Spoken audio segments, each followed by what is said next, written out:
Everyone, and thanks for tuning in to this week's video message. There's a famous teaching in the ancient text Pirkei Avot from Rabbi Shimon ben Gamliel, and he teaches that the world stands on three things: on justice, truth, and peace. Now, in this time of war, what strikes me most about this teaching is how aptly it's describing what is broken in this moment. In this war, the world has broken down into two clear sides, and each side is thinking about justice and truth and peace only for its own side. On one side are those who are fighting for justice and peace only for the Palestinian people, who sees only the suffering of the Palestinian people, and who believe that their side has the monopoly on the truth of this moment. And on the other side are those who are fighting for justice and peace only for the Israeli people, who only see the suffering of the Israeli people and who believe that their side also has the monopoly on the truth in this moment. Now, I can understand where this is coming from. We can understand why this is happening.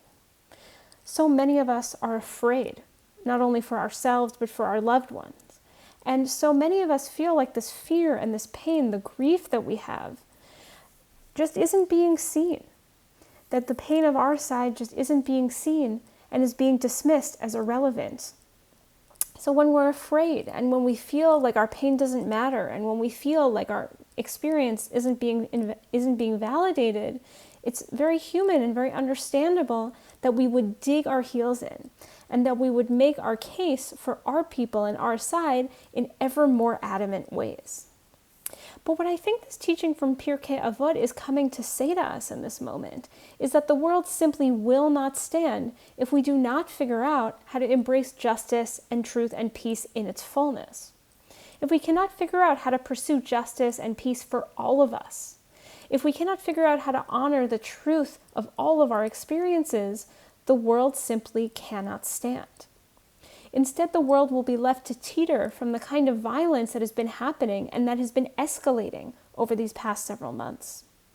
If we can figure out instead how to hold the pain of the other alongside our own, if we can figure out how to hold the truth of the other alongside our own, and if we can remember that peace will only be possible if we're pursuing peace with and for one another, then perhaps the world can stand once more. In this time of war, our only way out will be together, and will only be possible if we can both embrace and pursue justice, truth, and peace for all of us. With that, I want to invite each of us to reflect this week. How do you interpret the teaching from Pirkei Avot that says that the world stands on justice, truth, and peace? And how might we come to embrace and pursue justice, truth, and peace for all of us in this time of devastating war and division? As usual, I look forward to hearing your responses to these questions. You can reach me at rabbi@bethtorah.org. I look forward to hearing what's on your heart and your mind.